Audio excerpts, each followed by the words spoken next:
limit of sequence dha. So sequence tokko nuu kennama.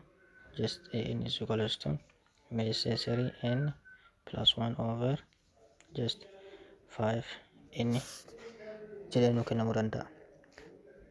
Then what lim isaa barbaadudha. So lim as n approach to infinity 3n plus 1 over what 5 n.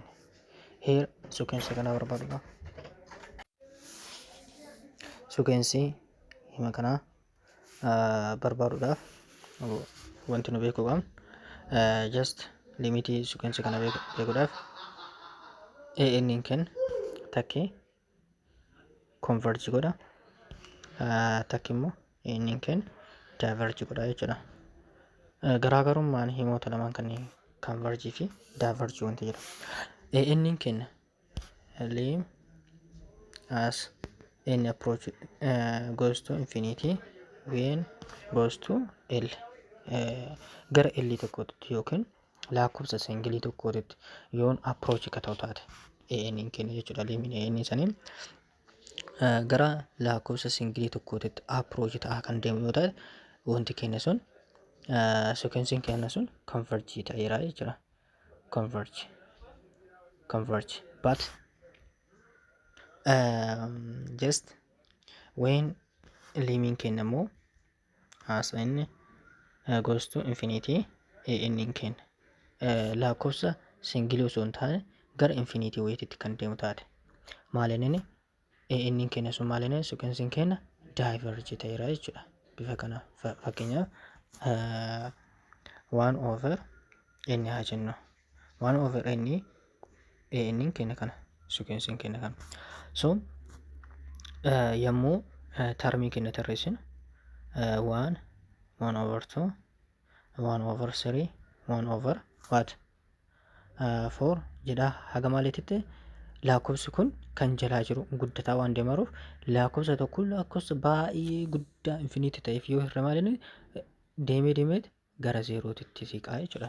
So kanaafuu lakkoofsi kun dhumarratti gara maaliititti gara zeerootitti siqa. Kanaafuu kun maalinni converge to zero jenna jechuudha. Converge to zero jenna. Kan biraa immoo diverge jenna haalaallu fakkeenya n is equals to just n square jenna. So yoo n square termii isaa yoo tarreessisu 1 then here 4 then 9 then 16 25 haa jedhaa deema. Kun maalinni gara infinity jechuun lakkoofsa singilii tokkotti wanti inni dhaabbatu hin jiru jechuudha. Kun maalinni diverge ta'e jechuudha. Diverge ta'eera jechuudha. Kun diverge. So limin illee bifuma kanaan yoo wanti tokko converge ta'e maal jennaani limiidhaan exist ta'eera limin sun jennaan. Yoomuu converge ta'e diverge ta'e immoo maalinni limi sanaan doesn't exist jennaan. Doesn't exist. So lim of as in approach to infinity 1 over what n maalinni zero dha. Limin kun maalinni exist jennaan.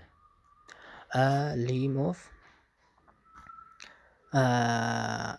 n square as n goes to infinity kun immoo gara maaliititti gara infinity waan ta'u kun doesn't exist jennaan. Isa kana doesn't exist. So bifa kanaan laaluu dandeenya. Exist fi converge hin jalqaba maalinni sequence kenna yoo converge ta'e limin kenna sun maalinni exist nuuf ta'a jechuudha. Yoo diverge taate immoo diverge yoo ta'e immoo maalinni doesn't exist jechuudha. Kan biraa immoo limii just limii akkamitti akka barbaadu limii sequence tokko for example sequence tokko nuuf kenna 3 n plus 5 over what 2 n haa jennu. Then limii hima kana lim as n goes to infinity what 3n plus 5 over 2n dha jenna. Then limii kana akkamitti barbaanna? Limii hima kana akkamitti barbaanna? Kana barbaaduudhaaf just digriin jara lamaanii yoo wal qixa taate digriin here digriin kanaas tokko kan kanaas tokko then digriin jara lamaanii yoo wal qixa taate simply kan leading coefficient isa jalas kan leading coefficient kanaa fi kan kana waliin yoo san 3 over what 2 ta'a jechuudha. Yookiin immoo karaa biraatiin karaa dheeraadhaan 3n plus 5 over what 2n dha. Achiin booda just isa denominator irra jiru kana hirraa jechuudha. Kana over n zeen kun himni kun maal ta'a?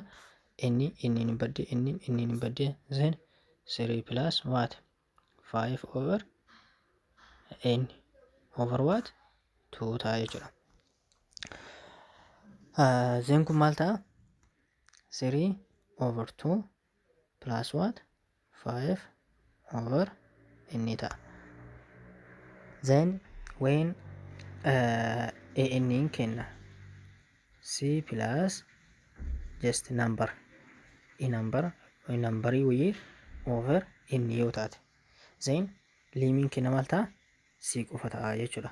Kun maal inni kun goes to 0 waan ta'uuf so kanaafuu paartiin kun gara 0titti maal inni converge ta'a. 3 over 2 plus 0 is equals to 3 over 2 ta'a jechuudha. Haaluma kanaan immoo lim as n approach to infinity 5 n square plus what 2n over 3 n haa jennu. Limii kana yoo barbaannu here limii kana over n yommuu goonu maalin n badde 5n plus 2 what 2 over what over 3 ta'a jechuudha. So kanaafuu lim as n goes to infinity limiin kana maal ta'a? Ka gubbaa teetu ka gubbaa kun lakkoofsi gubbaa kun ka jalaa kanan ta'a. So limiin kun gara maaliitti? Gara infinitiitti deemaa jechuudha. Kanaafuu kun doesn't exist jennaan. Fakkeenyaaf -1 raised to n over what n limii sequence kana lim of as n goes to infinity -1 raised to n over what n dha. So here kan gubbaa plus or minus 1 ta'a always kan jalaa immoo n ta'a jechuudha. So kan gubbaa -1 yookiin immoo tokko ta'a. Hiruu lakkoofsa guddaa tokko -1 yookiin immoo 1 lakkoofsa guddaa tokkoof yoo hirre gostu maal inni gara 0titti deemaa jechuudha. Kan biraa immoo here -10 raised to n haa jennu. Here lim as n tends to infinity then kun maal ta'a? Definition biraatti n kenna kun maal inni 1 over what -1 just over 10 n dha. So kunis maal inni lakkoofsa tokko lakkoofsa guddaadhaaf yoo hirru maal inni gara 0titti tend ta'a. Kan biraa immoo here n kenna n plus 5 over n dha. Then limii kana lim of n plus 5 over n as n tends to infinity himni kunis maal inni just digriin isaanii tokko waan ta'eef digriin isaanii diseemidha. So kanaafuu leading coefficient isa hima gubbaatii fi isa hima jalaa kana yoo walii hirru just waan ta'a jechuudha. Kan biraa immoo yoo lim of n as n goes to infinity is equals to 0 yoo jennu suukensiin sun maal jedhama? Suukensiin kun null suukensii jedhama. Null suukensii jedhama. Yoo maal inni liimiin keenya sun gara 0tti yoo approach ta'u jechuudha. Gara 0tti yoo approach ta'u suukensiin keenya sun maal inni null suukensii jedhama. Fakkeenyaaf 1 over n maal inni goes to 0dha. Kun null suukensiidha. 1 over just 2 raised to n goes to 0 ta'a. 1 over n square plus 5 goes to 0 dha. Just minus 1 raised to n over n square plus 1 goes to 0. Kuni maali? Null suukensi. Kan biraa immoo just cos of n over n kunis goes to 0. Akkamitti 0 yoo ta'e lim of kanaa yoo ilaallu as n tends to infinity yoo ilaallu maal inni cos of n kun yeroo kamiyyuu maal inni minus 1 fi 1 gidduu naanna'e irra maaliiti inni jechuudha.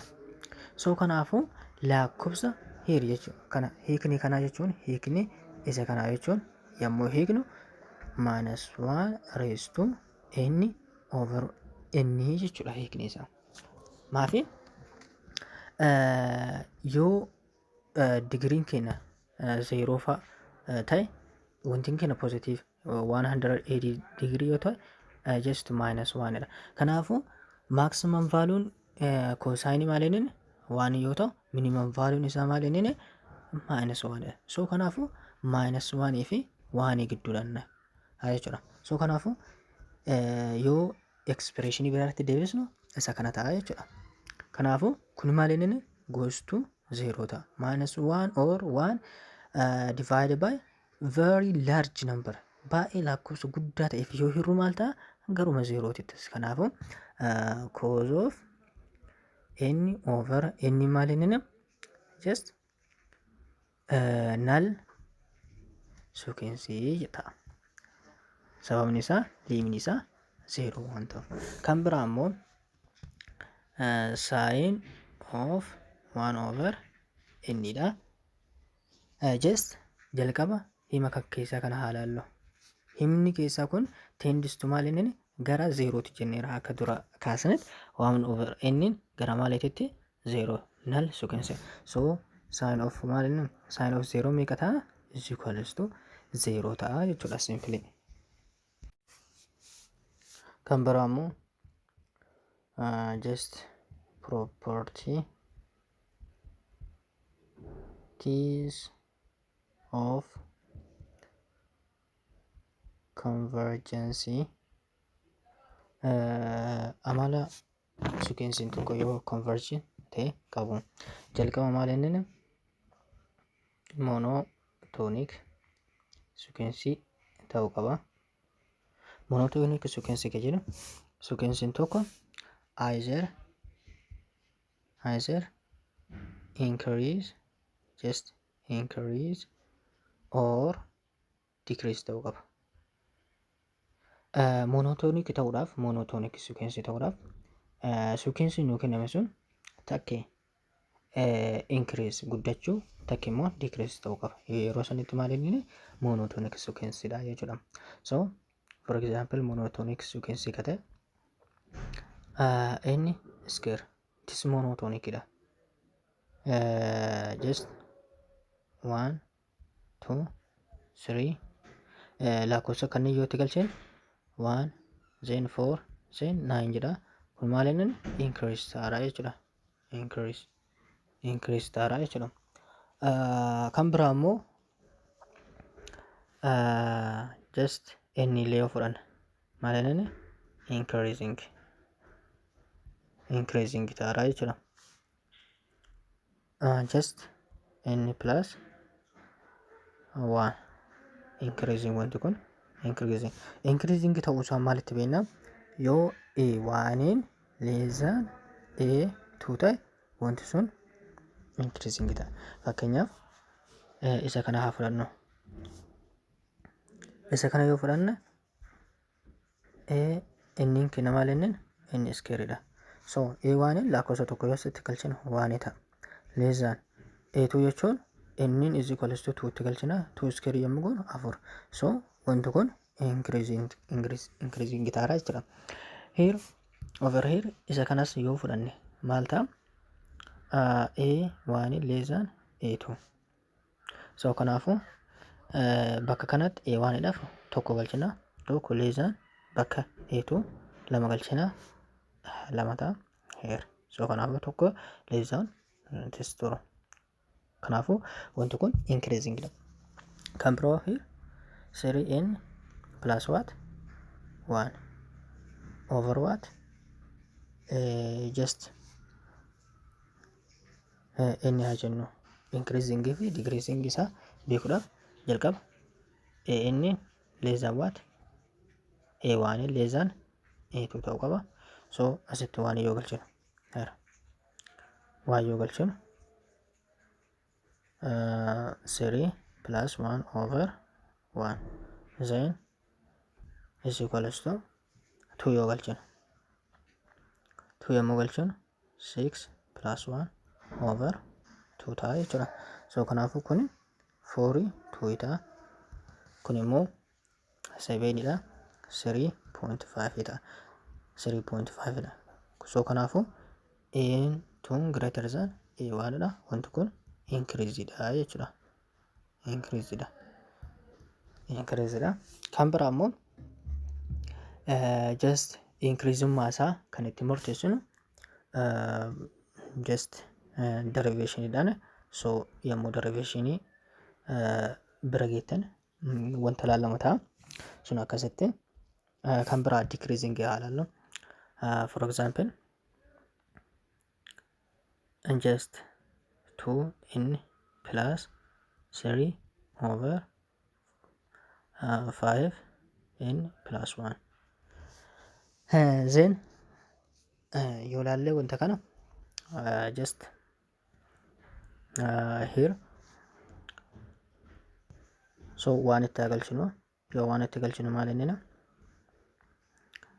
just 5 taate over kan jalaa kanallee waan yoo itti galchinu 6 taate less equal to here 2 yoo itti galchinu 10 ta'a 10 itti dabalu 3 13 then over 10 just 10 meeqa ta'a 11 ta'a jechuudha. So isa kanatu ta'a jechuudha. Kunin sorry kun maal inni increasing dha malee decreasing dha miti. An fakkeenya isaa fudhachuu barbaadeetan ture. So decreasing ilaaluudhaaf 1 over inni haa fudhannu. 1 over inni yoo fudhanne just a1 in 1 over 2 then a2 1 over what let's say 1 dha. Then a2 ammoo 1 over 2 1 less than 1 greater than 1 over 2. Kanaafu definition in decreasing maal ta'a? a1 in greater than a2 yoo ta'e himni kenna maal inni decreasing ta'a jechuudha. Decreasing ta'a. So kanaafu 1 over n kun maal inni decreasing sequence dha. Decreasing. So kanaafu monotonic sequence either decreasing or increasing ka ta'e jechuudha. Kan biraa immoo convergent property kan jennu convergent tokko maal inni monotonic ta'uu qaba. Monotonic ta'e maal inni himni kenna sun maal ta'a bounded ta'uu qaba. Sequence kenna sun bounded ta'uu qaba. Bounded yoo ta'e just bounded kan jedhamu kara jalaatii fi kara gubbaan illee bounded ta'u yoo san hin taane immoo bounded jechuu hin dandeenyu jechuudha. So kanaafu convergent ta'uudhaaf wanti sun yoo decreasing ta'e decreasing ta'e gara maaliitti converge ta'a wanti sun gara GLB tti. For example n 1/n dha. Sequence kun nu kennameera here. Then maalidhaan boundary ta'eera just 0 dhaa fi 1 gidduutti boundary ta'eera himichi kun. So kanaafu wanti kun gara GLB tti maal inni wanti ta'a jechuu converge ta'a. Sequence kun mee haalalla limiin kun lim of 1/n gara maaliitti gara 0 ti. So kanaafu GLB hima kana maal inni 0 dha jechuudha. Yoo monotonic ta'eeti just decreasing ta'e himichi kenna maal inni just himichi kenna sun gara GLB greatest lower bound dha. Lower bound keessa here lower bound warra ta'an 0 -1 -2 isaawwan lower bound jedhaman kanneen lower bound kana keessa greatest eenyuun 0 dha. So kanaafu yoo decreasing ta'e sequence nu kenname sun ergas immoo bounded ta'e gara maaliitti converge ta'a gara GLB tti.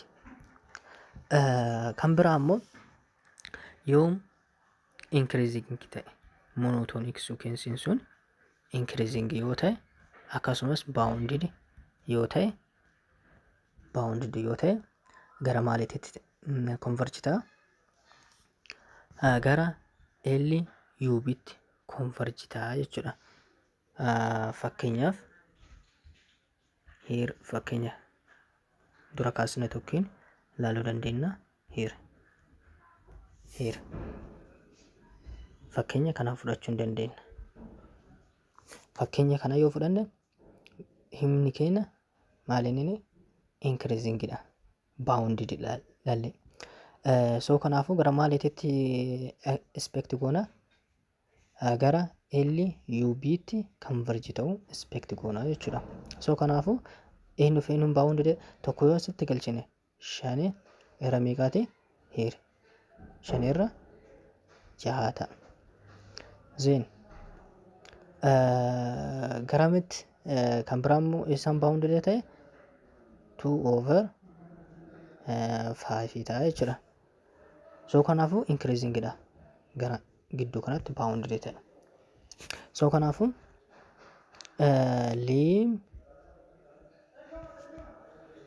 lim as n approach to infinity just 5n plus 3/6 n plus 1 gara maalitti approach ta'a gara 5/6 dha. 5/6 maal inni LUB dha. Sorry here 2 is 2 sorry 2/what 5 in kun maal inni 2/5 in LUB of this sequence dha jechuudha. So kanaafu bifa kana laaluu dandeenya jechuudha. Kan biraa immoo monotonic ta'eeti divergent illee ta'uu danda'a. Akkamitti monotonic ta'e divergent yoo sequencing keenya sun unbounded ta'e jechuudha. Unbounded yoo ta'e sequencing keenya sun what diverge ta'uu danda'a. Diverge fakkeenyaaf inni square dha. Kun immoo bounded dha miti jechuudha. Garuu maal inni monotonic dha, increasing dha. Just 1 minus n dha. Kun immoo maal inni monotonic decreasing ta'ara. Garuu immoo maal inni bounded dha miti jechuudha. Bounded jechuun kallattii lamaaniyyuu bound ta'uu kallattii lamaanii yoo cufama qabaate yoo kallattii lamaaniyyuu iddootti dhaabbannaa wayii qabaate bounded jenna. Garuu immoo iddoo tokko qofaan bakka dhaabbata fakkeenyaaf inni kun iddoo tokko qofaan dhaabbiin tokko haga infinity dha deema. maalinni tokko irra qofatu dhaabbii qaba. Garaanaan immoo banaadha. Kallattii kanaan banaadha. Kanaafuu kun only karaa tokkodhaan baawundii ta'e. Kanaafuu kunin baawundid jechuu hin dandeenyu. Baawundid jechuudhaaf dirqama maalinni karaa lamaaniyyuu kan dhaabbate jechuudha. Karaa lama. For example, cos of n yoo jenne -1 fi 1 gidduu baawundid ta'e. Agaruu wanti kun immoo maalinni here converge ta'uu hin danda'u. Converge ta'uu hin danda'u. Sababni isaa converge maaf hin taane kana jennee yoo ilalle just -1 fi 1 gidduu sun osculate godha jechuudha. Osculate godha. Dhaabbii hin qabu jechuudha. -1 1 -1 1 -1 1 jedhaa waan deemuuf kanaafuu osculation waan jiruuf kunin converge ta'uu kan biraa maalinni bounded ta'eet diverge ta'uu illee hin danda'a jechuudha. Criteriyaan converge ta'uu bounded ta'uu qofa osoo hin taane kanaallee fail ta'uu danda'a jechuudha. Here example kanarraa hubachuu dandeenya. Maalinni bounded already bounded dha. Himni cause of n yeroo kamiyyuu maali -1 fi 1 bira hin darbuus. Maximum isaa 1 minimum isaa -1 dha jechuudha. Garuu maalinni bounded dha. Maalinni inni criteria inni kufe monotonic ta'uudha. Monotonic ta'uudha. Monotonic. Maalinni neither increasing nor decreasing dha. Sanaafi jechuudha. Decreasing. Increasing illee dhaamti, decreasing illee dhaamti. Kanaafuu maalinni wanti kun converging ta'uu jechuudha. It's not converging. So example 1 kan hin dalaynaa. Example 1 kan yoo dalayn lim as n approach to infinity just 1 over n plus 3 over n plus what 2 da. So limin kana just limi gargar baasnee dabaluu hin dandeenya. Lim of 1 over n as n to infinity then plus lim of 3 over n plus 2 what as n to infinity dha. So kun maal ta'a? Very lakkoofsa tokko lakkoofsa guddaa innidha. Guddaa jechuun here 1 over 1 then 1 over 2 then 1 over 3 jedha. Lakkoofsa guddaadhaaf yoo hirru gara maaliitti gara 0tti tendi godha jechuudha. Kan biraa immoo 3 over n plus what 2 kanas 3 over 1 yommuu galchin 3 ta'a. Here then 3 over 2 yoo galchin 4 ta'a. Then 3 over here 5 ta'a akkas deema. 3 over infinity number yoo galchinu maalinni kunis 0 ta'a. Yoo kanaafuu here 0 plus 0 maalinni 0 ta'a jechuudha. Wanti kana 0 ta'a jechuudha. Isa kana here kana 0 ta'a jechuudha. Inni biraa immoo just gaaffii lammaffaa lim as n goes to infinity 3 raised to n over plus 2n over 6 raised to n dha. Limi kana barbaaduudhaaf maal goona? Jalqaba separate gochuu qabna. Yoo separate goon hima kana yoo separate goon just 3 raised to n over 6 raised to n plus what 2 raised to n over 6 raised to n dha. So kana collect n wal fakkaata. For example a over b raised to x yoo qabaate a over b raised to x gisee takka jechuun dandeenya. So kanaafuu 3 over 6 raised to what? Raised to inni jechuun dandeenya. Plus 2 over 6 raised to what? Inni jechuun dandeenya. Here kun bifa kana maal ta'a? Kun 1 over 2 raised to inni dha. Plus then kun immoo here kun 1 over 3 raised to inni dha. 1 raised to inni yeroo kamiyyuu maal ta'a? 1 ta'a jechuudha. Then kun maal ta'a? 1 over 2 raised to inni dha. Plus 1 over 3 raised to inni dha. Kanaafuu kunin limit as n approach to infinity. So waan lakkoofsa 2 raised to inni lakkoofsa guddaa tokko yeroo lakkoofsa guddaa yoo goone maal ta'a? 0 ta'a. Then tokko yeroo lakkoofsa guddaa tokko ammas maal inni gara maaliitti deema? Tokko yeroo lakkoofsa 3 raised to inni dha. Just kunis gara 0 ti. Kanaafuu here limit kun immoo tootaalii gara maaliitti? 0 titti tindi godha jechuudha. Tindi godha.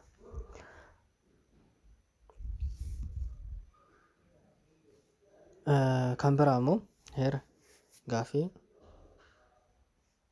isa kana root of what? Root of 3 raised to inni dha. Jalqaba maal gochuu qabna? Root define gochuu qabna.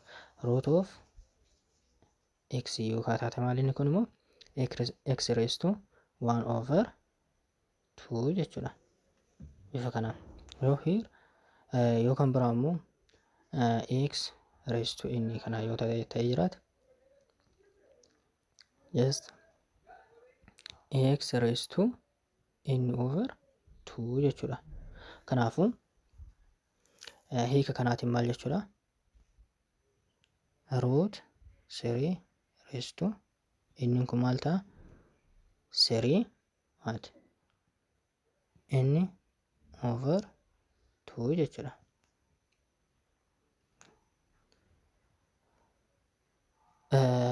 Lakkoofsa gubbaa kana yoo ilaalla inni over 2 kun gara maaliitti deema? Lakkoofsi kun increasing always increasing infinity ta'a. Yoo san 3 raised to infinity dha. Then maal ta'a?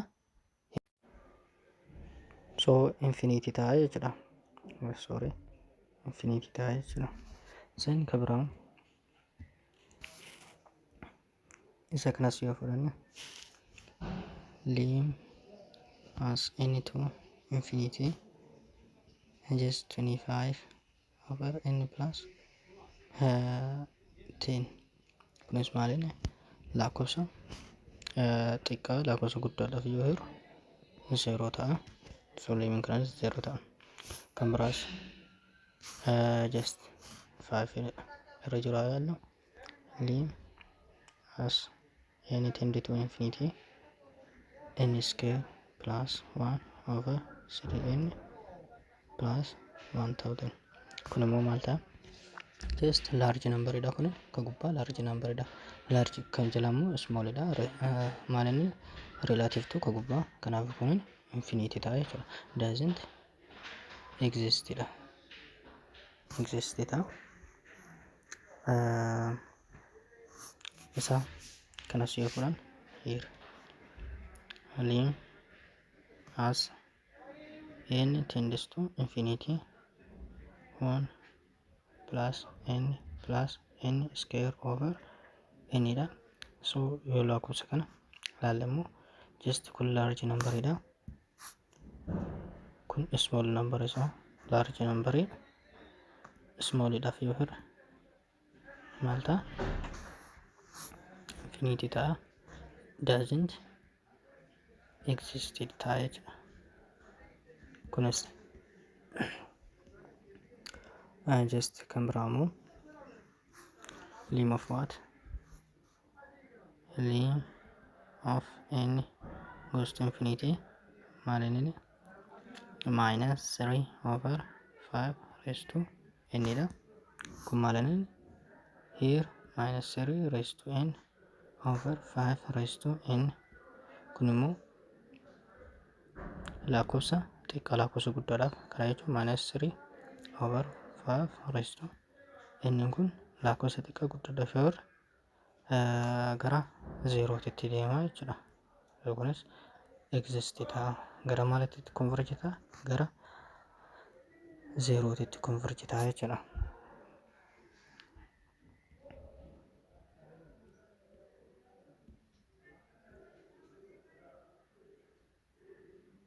Kan biraa immoo here isa kana paartii kana yoo fudhanne immoo paartii kana yoo fudhanne inni kunis gara 0tti deema seen kana qofaaf lim of constant number lim of k constant n tend to infinity malta constant number ta'a jechuudha. Lim of constant number is constant number ta'a. Inni biraa immoo